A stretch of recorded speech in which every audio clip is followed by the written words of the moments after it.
Students, today's our objective is to study the CRO and function generator by producing the following wavefronts. Number 1, 10 kHz frequency and 8 volt peak to peak sine wave. Second one is 4 kHz frequency and 6 volt peak to peak square wave. Third one is 12 kHz frequency and 2 volt peak triangular wave. And fourth objective is to produce a 7 kHz frequency and 3 volt peak sine wave. Application of CRO. The cathode ray oscilloscope is an electronic test instrument. It is used to obtain waveforms when the different input signals are given. The oscilloscope observes the change in electrical signal over time. That's why the voltage and time describe a shape and it is continuously graphed beside a scale. By seeing the waveform, we can analyze some properties like amplitude, frequency, time rise, distortion, time interval, etc. This one is CRO screen. ये CRO का screen है जिसमें मैंने एक waveform show किया हुआ है. तो वेवफॉर्म में आप वोल्टेज और फ्रिक्वेंसी कैसे मेज़र करेंगे ये मैंने इस ग्राफ के थ्रू दिखाया आपको, जिसमें पीक टू पीक वोल्टेज जो है कैसे कैलकुलेट करते हैं और जो है एक्स एक्सिस वाई एक्सिस बना हुआ है सेंटर में और जो है स्क्वायर्स के फॉर्म में पूरा स्क्रीन है. ये पूरा स्केल है और जो है एक्स एक्सिस पर आप जो है टाइम काउंट करेंगे, एक कंप्लीट साइकिल में लगा टाइम, और वाई एक्सिस पर आप वोल्टेज कैलकुलेट करेंगे.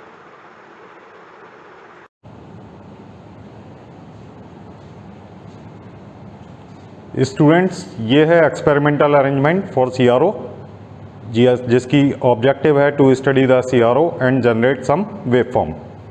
तो मैं आपको पूरा एपरेटस बता देता हूँ. इसको बोलते हैं फंक्शन जनरेटर.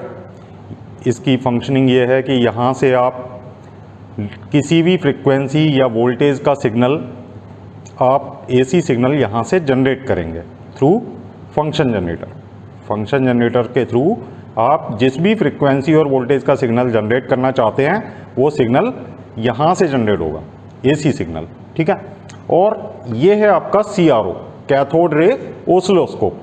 इसका फंक्शन क्या है कि जो भी सिग्नल आप जनरेट करेंगे उनको उस सिग्नल को आप इस CRO के स्क्रीन पर देख सकते हैं, विजुलाइज कर सकते हैं. क्लियर. अब एक केबल लगा हुआ है फंक्शन जनरेटर के आउटपुट में और एक केबल लगा हुआ है CRO पर. CRO पर दो केबल लगा सकते हैं. ये ड्यूअल ट्रेस CRO है एक्चुअल में. एक पोर्ट ये है, ये चैनल 1 के लिए है और ये वाला पोर्ट चैनल 2 के लिए है. तो मैं इस एक्सपेरिमेंट को परफॉर्म करने के लिए ओनली चैनल 1 यूज़ कर रहा हूँ. तो चैनल 1 पे मैंने ये लगाया हुआ है केबल और दोनों केबल को मैंने ऐड किया हुआ है. तो इसमें ये जो रेड कलर है ये पॉजिटिव टर्मिनल को इंडिकेट करता है, तो पॉजिटिव टू पॉजिटिव कनेक्ट करना है आपको, और ब्लैक कलर नेगेटिव टर्मिनल को इंडिकेट करता है, तो नेगेटिव से नेगेटिव कनेक्ट किया हुआ है. क्लियर. तो ये एपरेटस है दोनों. अब ये जो फंक्शन जनरेटर है इसमें ये वाला जो नॉब है यहाँ से आप फ्रीक्वेंसी का रेंज अप्लाई करेंगे. आप स्क्रीन पे देखिए यहाँ पर लिखा हुआ है 2 kHz फ्रीक्वेंसी का रेंज लगा हुआ है, यानी कि मैक्सिमम आप 2 kHz तक ही अभी फ्रीक्वेंसी अप्लाई कर सकते हैं. आपको रेंज बढ़ाना है तो फ्रीक्वेंसी वाले नॉब को आप चेंज कर देंगे. Now range is 20 kHz. तो अब आप 20 kHz तक का फ्रीक्वेंसी अप्लाई कर सकते हैं. फ्रीक्वेंसी वेरिएबल नॉब ये वाला है, यहाँ से फ्रीक्वेंसी वेरी करेगा. देख लीजिए. क्लियर.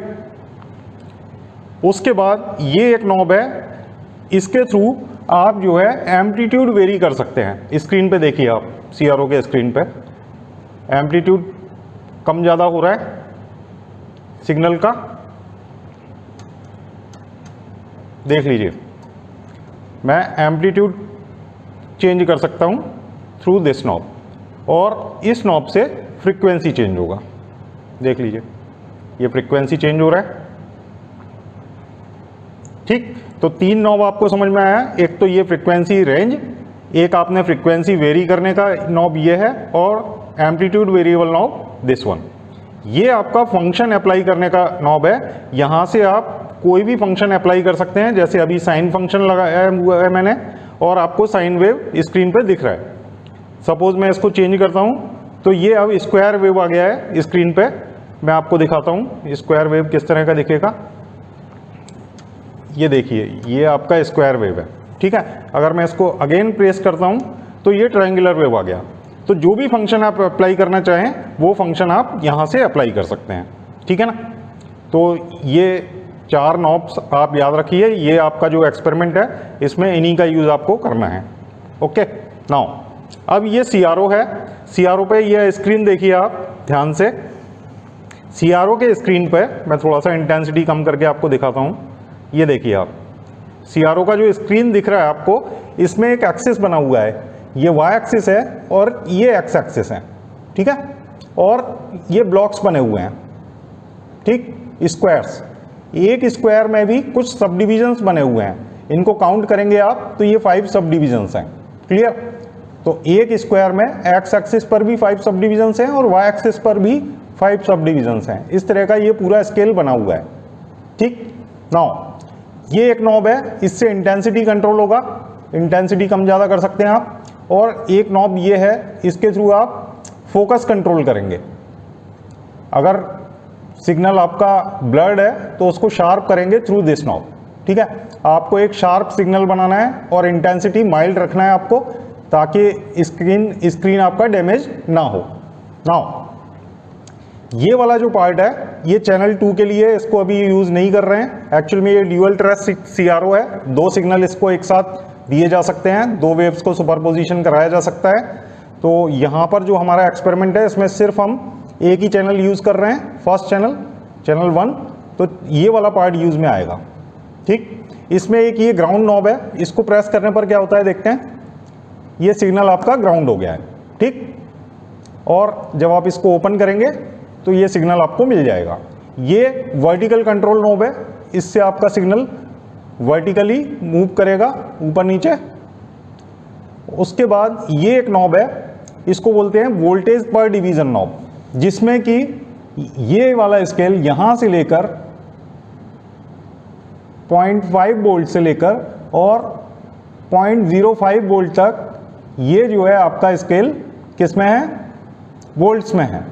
और ये वाला स्केल आपका मिली वोल्ट्स में है। 20 millivolt, 10 millivolt, 5 millivolt, इस तरह से ये वाला स्केल यहाँ से लेकर यहाँ तक मिली वोल्ट्स में है। और ये 0.05 वोल्ट से लेकर 5 वोल्ट तक का स्केल, इवन 10 वोल्ट तक का स्केल आपका जो है वोल्ट्स में है। ठीक है, तो ये वोल्टेज पर डिवीजन नॉब क्या है, ये नॉब आपका Y एक्सिस पर एक डिवीजन का वैल्यू बताता है या एक स्क्वायर का वैल्यू बताता है।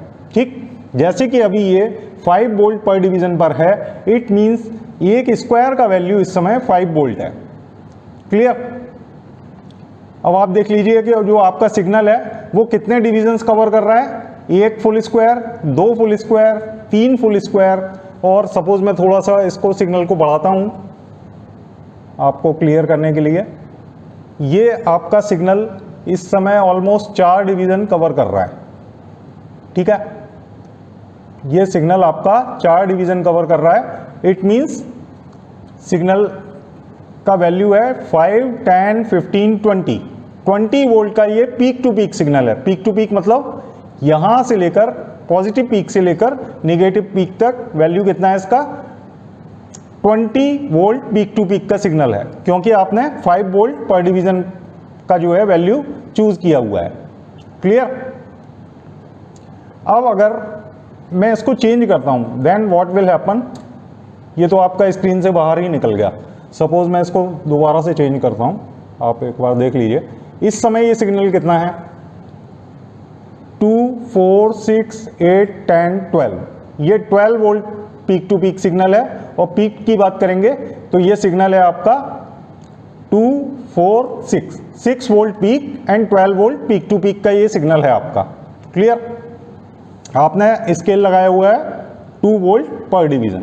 अब अगर मैं इस स्केल को चेंज करता हूं तो देखिए आपका स्केल है इस समय 5 वोल्ट पर डिवीजन पर, और डिवीजन्स कवर कर रहा है ये 1 2 एंड फ्यू सब डिवीजन्स। तो ये इस समय 5 वोल्ट प्लस 5 वोल्ट 10 वोल्ट और 3 सब डिवीजन्स कवर कर रहा है। एक सब डिवीजन का वैल्यू कितना होगा 1 वोल्ट, क्योंकि 5 वोल्ट पर डिवीजन पे आपका स्केल, ठीक है ना। तो 3 सब डिवीजन हो गए 3 वोल्ट के इक्वल, तो ये टोटल सिग्नल हो गया आपका 13 वोल्ट पीक टू पीक।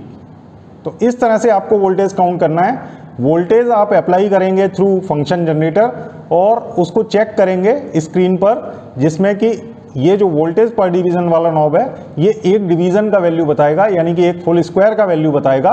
और अगर एक फुल स्क्वायर में 5 सब डिवीजन्स हैं तो आप जो है उसको 5 से डिवाइड करके एक सब डिवीजन का वैल्यू निकाल लेंगे, और जितना भी सिग्नल, जितना भी आपका एक जो फुल स्क्वायर के बाद या फुल डिवीजन के बाद जितने सब डिवीजन कवर करेगा उसको भी आप काउंट कर लेंगे। ठीक है, तो ये आपने जो है वोल्टेज काउंट करना सीखा और वोल्टेज पर डिवीजन नॉब का इंपॉर्टेंस आपको मालूम पड़ा। नाउ ये एक हॉरिजॉन्टल कंट्रोल नॉब है, इसको भी ध्यान रखिए। अगर आपका सिग्नल स्क्रीन पर इस तरह से मिल रहा है आपको, तो आप जो है क्या करेंगे, इस केस में सिग्नल को हॉरिजॉन्टल मूवमेंट के थ्रू सिग्नल पूरे स्क्रीन पर ले लेंगे। क्लियर? सिग्नल को ग्राउंड कीजिए, सिग्नल को सेंटर में लेके आइए और फिर आप इसको रिलीज कर दीजिए। तो इस तरह से आपको ये हॉरिजॉन्टल कंट्रोल और वर्टिकल कंट्रोल, ये दोनों नॉब्स भी आपको ध्यान रखने हैं। सेकंड है आपका ये टाइम बेस्ड नॉब, ये फ्रीक्वेंसी के लिए रिस्पॉन्सिबल है। ये स्केल आप ध्यान से देखिए, इतना स्केल सेकंड्स में है, 0.1 0.2 ये वाला स्केल सेकंड्स में है। यहाँ से लेकर ये 50 मिली सेकंड से लेकर 0.1 मिली सेकंड तक का स्केल मिली सेकंड्स में है, और 50 माइक्रो सेकंड से लेकर 0.5 माइक्रो सेकंड तक का जो स्केल है, इतना स्केल जो है आपका माइक्रो सेकंड्स में है। तो जो भी जहाँ पर भी आपका पॉइंटर शो कर रहा होगा वो आप जो है स्केल चूज करेंगे। ठीक है ना। और ये वाला जो नॉब है वो एक्स एक्सिस पर एक फुल स्क्वायर का वैल्यू या एक डिवीजन का वैल्यू बताएगा। ये एक्स एक्सिस पर ये वाला नॉब, टाइम पर डिवीजन वाला नॉब, एक्स एक्सिस पर एक स्क्वायर का या एक डिवीजन का वैल्यू बताएगा आपको। क्लियर? अब देखिए, मैंने यहाँ से अप्लाई किया हुआ है फ्रीक्वेंसी 14.63 किलोहर्ट्ज। ठीक है ना। या मैं इसको चेंज करता हूँ,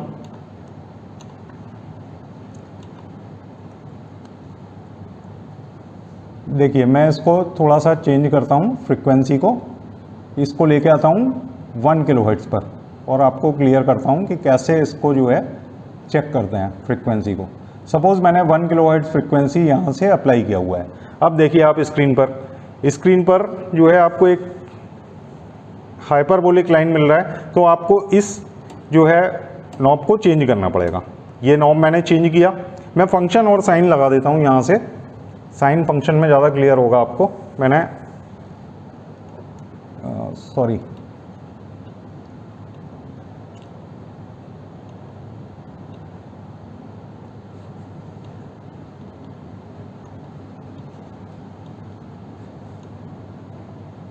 ये फंक्शन मैं यहाँ से चेंज करूँगा, साइन फंक्शन मैंने लगा दिया। अब आपको स्क्रीन पे मैं थोड़ा सा वोल्टेज नॉब चेंज कर रहा हूँ ताकि सिग्नल आपको क्लियर दिखे। ये सिग्नल बन रहा है, ठीक है ना। तो मैंने फ्रीक्वेंसी अप्लाई किया हुआ है 1 किलोहर्ट्ज थ्रू फंक्शन जनरेटर। अब इसको कैलकुलेट कैसे करते हैं, तो देखिए आप, ये आपका जो टाइम बेस्ड नॉब है, at this time it is on 0.2 milliseconds. 0.2 milliseconds पे आपका ये इस समय टाइम बेस्ड नॉब है। तो ये फुल स्क्वायर का वैल्यू 0.2 मिली सेकेंड्स है। पहले मैं हॉरिजॉन्टल कंट्रोल से इसको इनिशियल लेवल पर ले जाता हूँ जहाँ से स्क्वायर स्टार्ट हो रहा है। तो देखिए आप, 1 full square, 2 full square, 3 full square, 4 full square और 5 फुल स्क्वायर ये कवर कर रहा है। ठीक है, 1 2 3 4 5, और एक फुल स्क्वायर का वैल्यू या एक डिवीजन का वैल्यू है 0.2 मिली सेकेंड्स। ठीक है ना। तो 0.2 मिली सेकेंड्स एक स्क्वायर का वैल्यू है, तो 5 फुल स्क्वायर का वैल्यू कितना हो जाएगा, 1 मिली सेकेंड। क्लियर? तो ये आपने टाइम पीरियड निकाल लिया। और फ्रीक्वेंसी क्या होता है, 1/t, 1/1 मिली सेकेंड। मिली सेकेंड्स को ऊपर ले जाइए, क्या हो जाएगा, 10⁻³ सेकेंड्स। सेकंड को आप फ्रीक्वेंसी का यूनिट हर्ट्ज में कन्वर्ट कर देंगे, तो आंसर मिलेगा आपको 1 × 10⁻³ हर्ट्ज। और 10⁻³ को आप किलो में लिखेंगे तो आंसर मिलेगा आपको 1 किलो हर्ट्ज।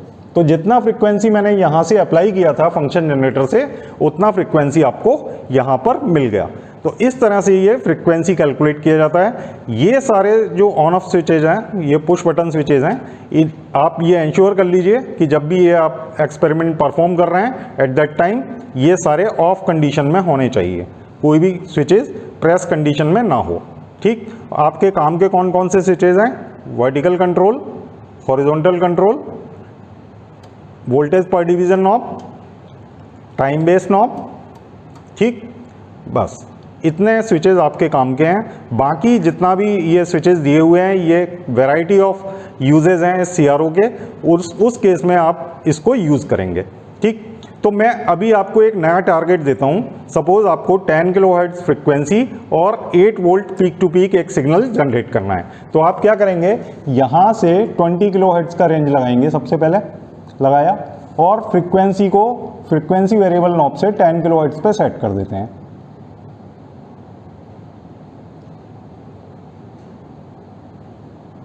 ये 10 किलोहर्ट्ज फ्रीक्वेंसी मैंने यहाँ से सेट कर दिया।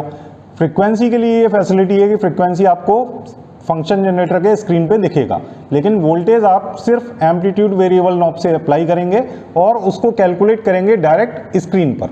ठीक है ना?